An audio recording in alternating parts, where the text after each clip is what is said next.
Words used for emphasis in German.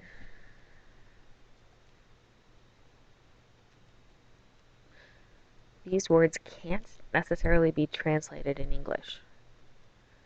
There's multiple meanings depending on the context, and they're strictly used for emphasis. So these tend to be more in narration, conversation. If they're written, they're oftentimes used in dialogue as well. It's kind of makes for a more conversational approach. So conversational conversation sounds funny, but it's a little less direct, a little more friendlier to use. So you'll hear it a lot in spoken German. And it really helps emphasize the mood or attitude that the speaker has. So these fun little things are flavoring particles, if you will. Just give your conversation a little more flavor, a little oomph, a little pizzazz. So here are some of those flavoring particles, if you will. Aber, denn, doch, schon, auch, mal, ja. The four here that are larger are the ones that I hear more frequently in Germany, especially doch. That seems to be a pretty popular one. So let's look at these in practice, because like I said, it's kind of hard to translate these.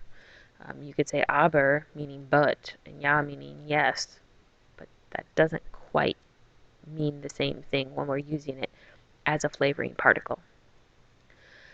So some things to know about doch. Yes, it's for emphasis.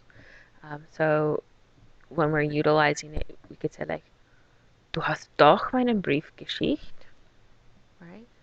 Like, did you really send my letter? Wir gehen doch 8. Like, we're really gonna go at 8 o'clock. So doch is emphasizing the 8 o'clock. Das ist doch Heidi. So sort of a surprise, like, is that really Heidi? OMG. Sollen Sie doch.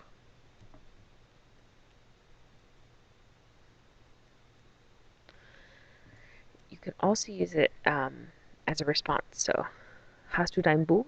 Instead of saying yes or no, you can just say doch. Like, no, I don't, but I have something. Or sorry, hast du kein Buch? Sorry, when it's used with the negations, my apologies. This is already negated. So, hast du kein Buch? Do you not have a book? Like, doch, on the contrary, yes, I do. Das stimmt nicht. So, in the negated sentence, like, that's not right.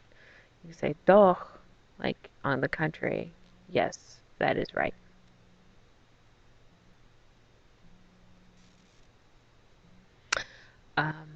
Fragen Sie doch.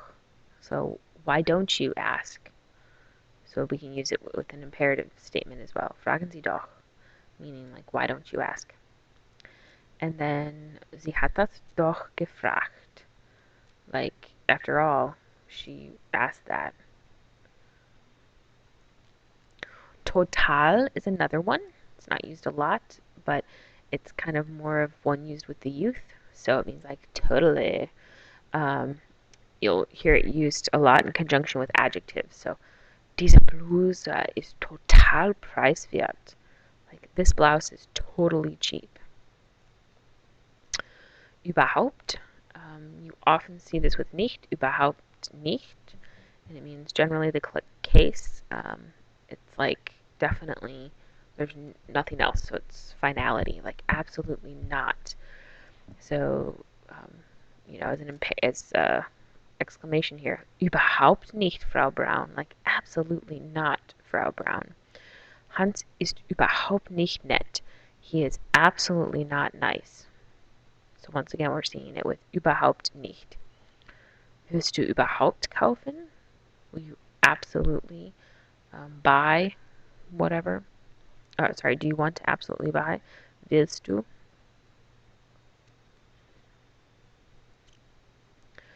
So take a look at the following statements. Write them down and then underline what the emphasis word is. Practice saying these sentences aloud and emphasize that flavoring particle as well. So once again, write the sentences down, underline the emphasis word, and say them out loud.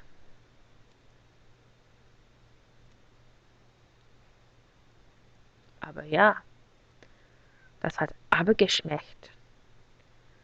Sie ist sehr schön. Ja, das ist sie auch. Ich habe morgen doch Zeit. Es ist halt so. Was magst du denn hier? Was wollen Sie denn?